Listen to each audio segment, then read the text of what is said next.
Ya lo supongo.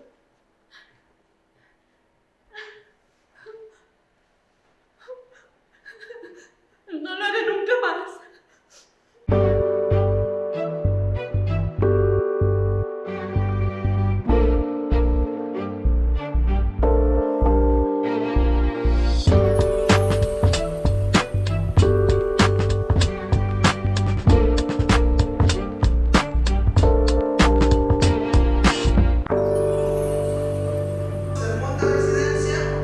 Que se llama Rondar el texto, aproximaciones técnicas y sensibles antes de un montaje.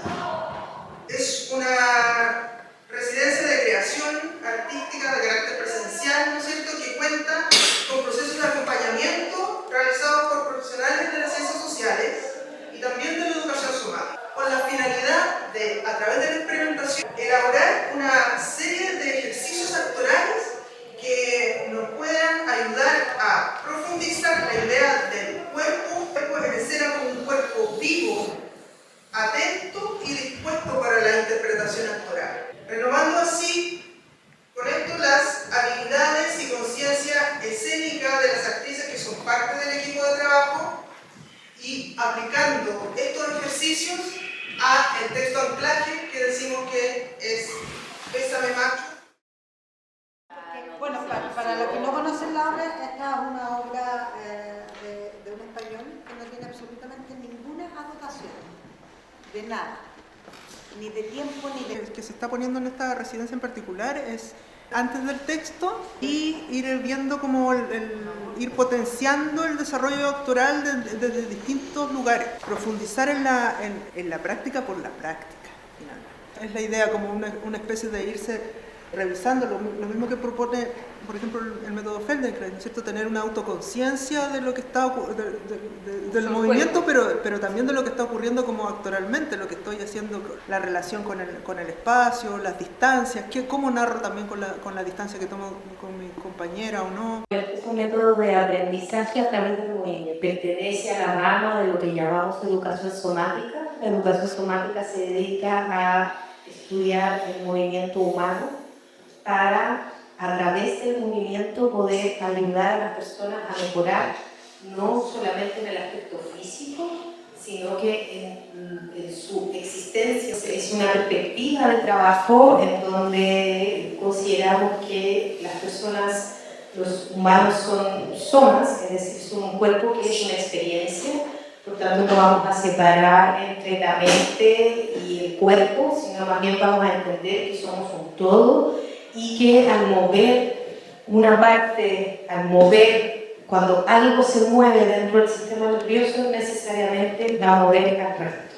Se va tomando diferentes momentos o etapas o inspiraciones en qué momento aprendimos a girar, rodar, levantar la cabeza. Todo tipo de acciones, de funciones, vamos a entender como función de, y generó una serie de movimientos que la profesora, siempre que da indicaciones, va a indicar con su voz. Es decir, no hay un modelo a seguir.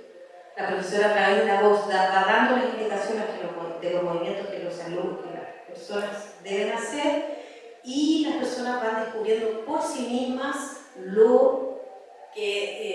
de qué manera se va desarrollando la serie. Eso se llama autoconciencia a través del movimiento. Otras cosas pueden ir cambiando con esta idea de subir los brazos y bajarlos. Porque claro, aquí, cuando ya me voy acá, pasa otra cosa. Estoy en otra cosa. Pero como la conservación de un patrón, ¿ya? La exigencia de la conservación de ese patrón permite encontrar otras vías para llegar a lo que uno anda buscando. Entonces ese es el nivel de importancia que tiene la mantención de la consigna en el fondo. Trabajar sobre la consigna como si fuera un metrónomo.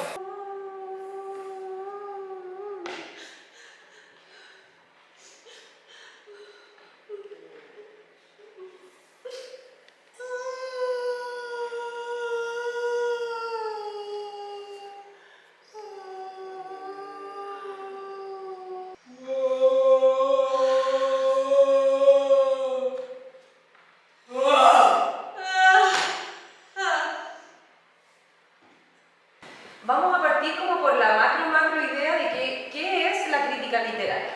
¿Sí?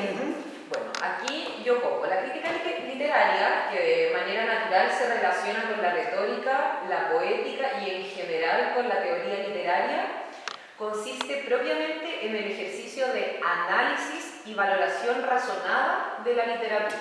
¿Cuál es el argumento o el tema principal de un texto?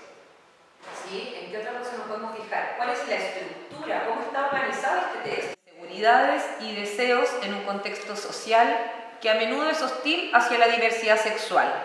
¿Sí? Aquí yo no puse el tema de la violencia, pero creo que igual es un tema súper patente como hacia la figura de la mujer.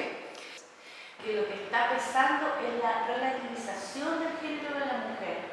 Finalmente, cómo se pone esta mujer dentro de la sociedad. Entonces, bajo esos parámetros, como decía, se ve que la mujer gorda no funciona, que la mujer que no está, ¿cachai?, alineada en el hogar tampoco funciona. Entonces, cómo estas dos mujeres del peso de macho también están relativizadas dentro de este texto, o sea, bajo un rol que no logramos descubrir quizás, porque se encuentran en esta suspensión. Bueno, también se pone ahí una, digamos, cierta como relatividad. Las protagonistas son mujeres, pero igualmente en el discurso hay cierta relatividad, ¿cierto? Que entonces nos invita a explorar cuestiones relacionadas con la masculinidad, la feminidad, el amor o el, comillas, amor, y la aceptación de todas estas condiciones contextuales utilizando un tono, considero yo, como provocador e irónico. Vamos a tomar en consideración que Pedro Villora escribió esta obra en el 2001, ¿o no? Imaginemos todo esto hace 25 años atrás, entonces desde ese lugar tiene un tono provocador, irónico y bastante como atrevido para entonces. ¿Por qué se necesitaría un acompañamiento filosófico a la preparación de un texto? ¿Cómo se puede trabajar? Y por esta idea como de rondar ese centro, pero nunca llegar a él, preparé como eventuales referentes conceptos como adeoliminal, conceptos del trabajo actancial, de la polifonía de voces, que son términos quizás a veces de la técnica literaria, de la biología, pero que la filosofía, como buena ladrona que es, logra apropiárselos y armar discursos con ellos. El pensamiento no es, como decir, no es solo mío, sino que existe el pensamiento que es de todos. Entonces, en base a eso, cuando yo ya no estoy, el pensamiento de este ser que está encendido existe, pero cuando se apaga, deja de existir porque deja de existir esta persona, pero no los pensamientos que están ahí, que bajan. O sea, la respuesta, voy a simplificar, no es tan burdo lo que voy a decir ahora, pero igual la respuesta clásica es porque Dios baja las ideas, como las posiciones, tratando como de analizar el argumento mismo. Claro, si es que si el pensamiento es una cosa y es único en las personas, y en las personas solamente, cómo las ideas no se comparten y cómo no se marchitan cuando uno se marchita, cuando uno se acaba. Pero creo que tal vez algo de lo que uno tiene como estructura de pensamiento debe quedar en otro. Para mal o para bien. Claro. Yo también como de pensamiento, pero no de pensamiento de la idea que yo puedo tener, sino que como de pensamiento más profundo en el concepto de cómo yo entiendo todo el entorno, ¿no? Que en el fondo lo que ella está diciendo que siempre esta historia se repite. Pero ¿y en la escena? Pienso en la escena, porque en la escena también es como un... En algún minuto va a ser un O también, ¿no es cierto? Porque eso también es una mirada, como que siempre es I, pero llega la hora del trágico momento donde hay que cortar el queque, pues finalmente. Pero claro, perdón, ahí tiene que ver con la toma de decisión. Pero esa toma de decisión generalmente no la toma el intérprete. No. ¡Chan! Claro, ¡Chan! pero hay una toma de decisión que transforma el I en O. Claro. A mí me gusta cuando dice acá la parte donde dice no escribir para explicar, sino que para modificar las relaciones y las maneras de relacionarse. Eso es. Y después dice, escribir vacilando. Correcto, el escribir vacilando. Todo vacilando. elegir vacilando. Sí, ¿Cachai? Como decidirse por el O vacilando. sí. Con esa porosidad. También se agregan los patrones, ¿no es cierto?, de emociones, pero que eso también es como, tal como tú dices, es como una especie de entrenamiento, pero después eso todo se tiene que amalgamar y entrar a escena con un texto, con este texto, y la idea es que puede hacer con cualquier. Y eso es el método en realidad, es un método científico que Susana creó en los años 80. Ella estudiaba psicología y se dio cuenta que no había ningún estudio así como, o que los autores no tenían como ese bagaje con respecto a la emoción, que no había nada relacionado. Susana establece estas 6 emociones básicas que tienen que ver con la subsistencia del ser humano, que nos han permitido adaptarnos y también subsistir, no extinguirnos.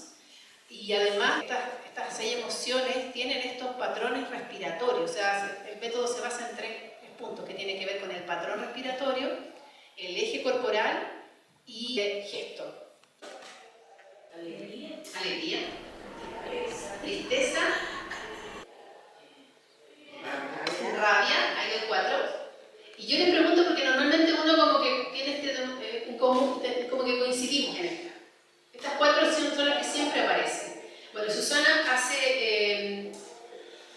tiene la emoción o el ámbito del amor, y ella lo divide en 2 emociones que son la ternura y el erotismo.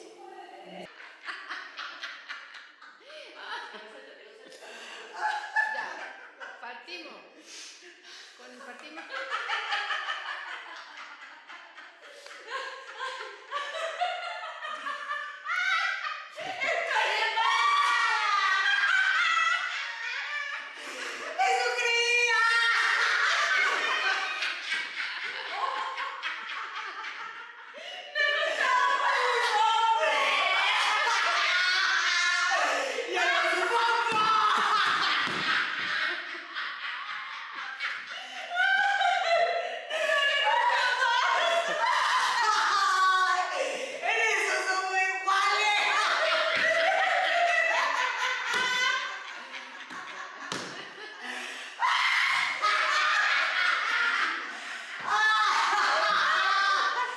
Muchas gracias de mí, sobre todo por la invitación a poder compartir también de este espacio.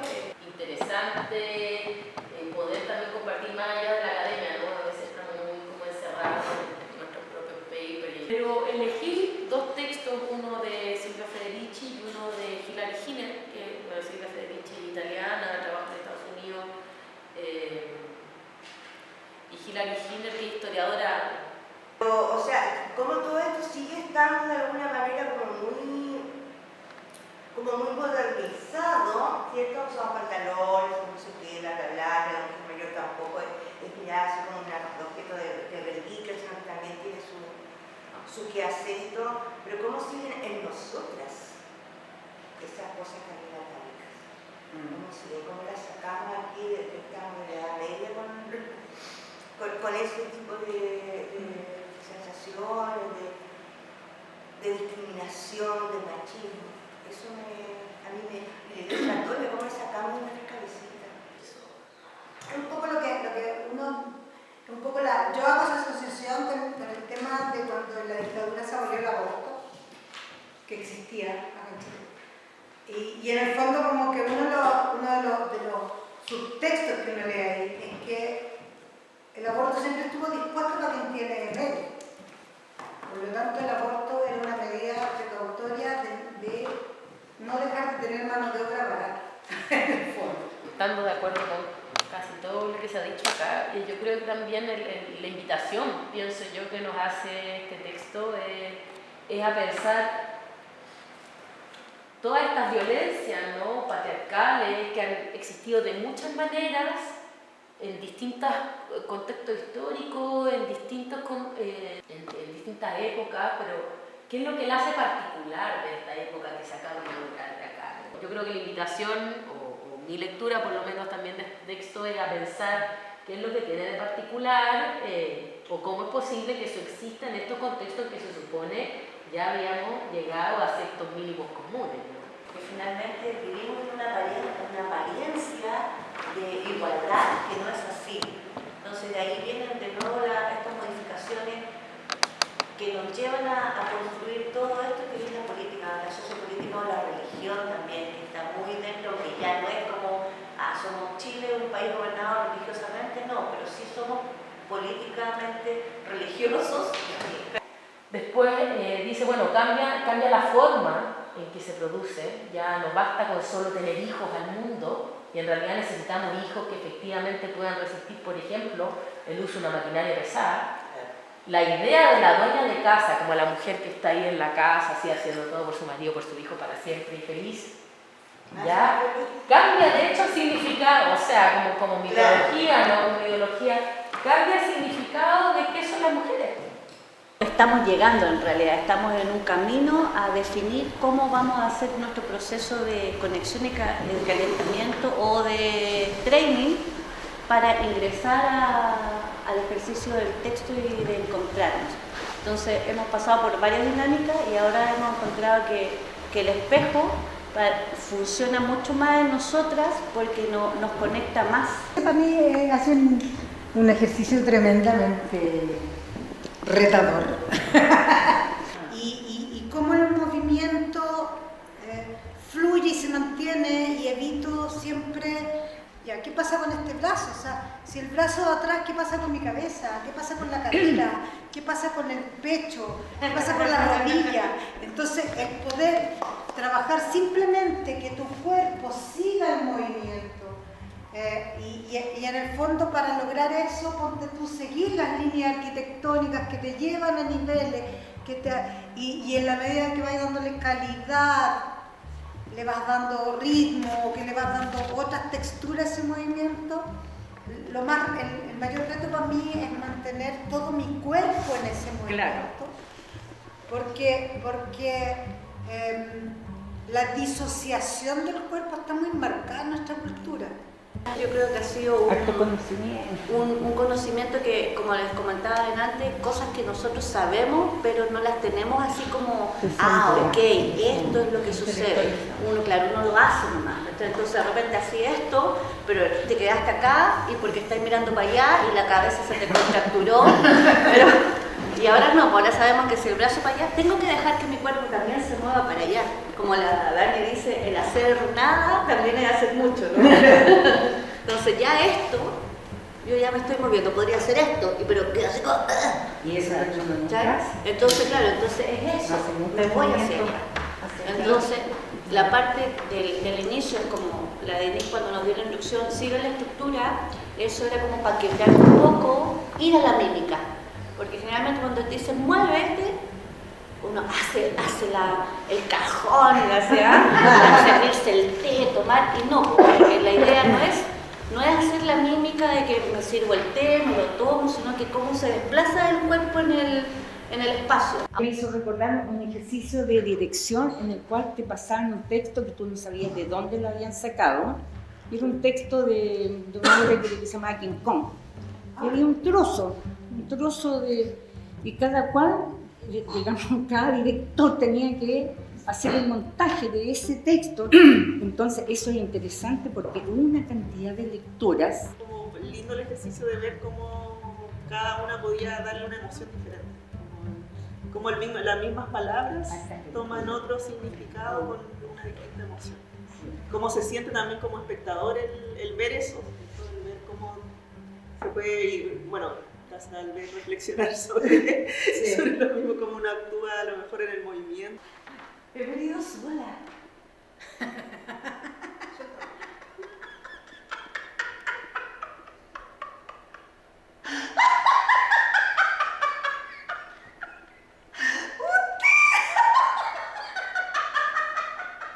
¿Me extraña? He venido sola. ¡Sola!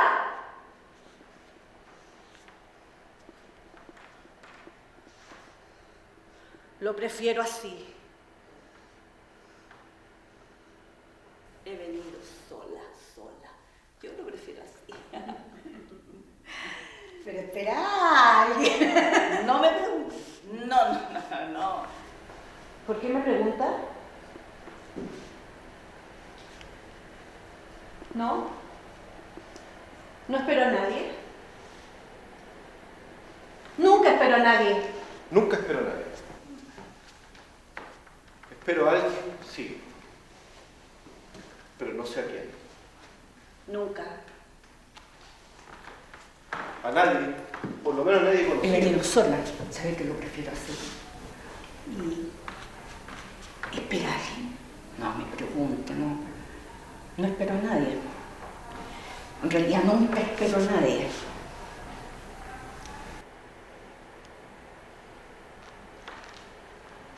Espero a alguien. Sí.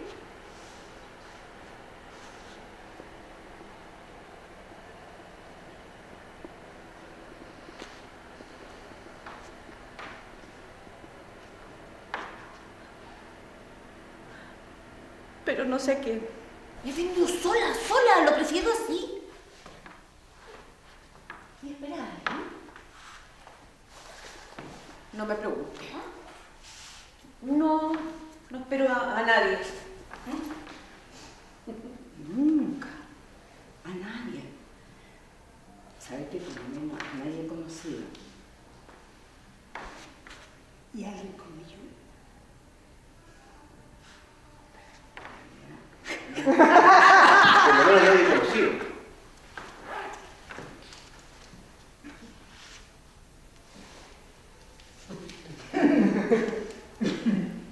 Y alguien como yo.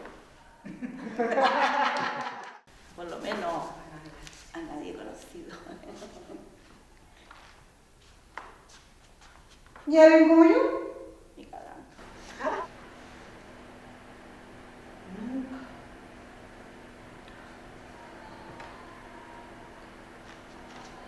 Chiquitita.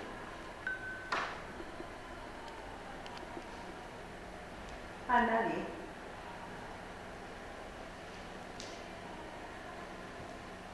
Por lo menos a nadie conocido.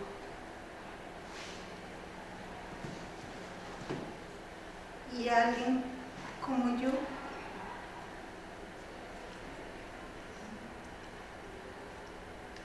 Al principio cuando empezamos con el análisis decíamos, oh, ¿qué es esto? Así como la vale, ¿dónde? La infinidad absoluta. Pero de a poco tú al ir descubriendo esto, por ejemplo, a mí el otro día se me ocurría de que nadie es alguien. ¿Cachai? Entonces tú podrías decir, no, no espero a nadie. ¿Cachai? En vez de decir no espero a nadie. ¿Cachai? Que tiene como nadie es alguien. Entonces, ¿qué vamos descubriendo al pasar por las emociones en estos textos?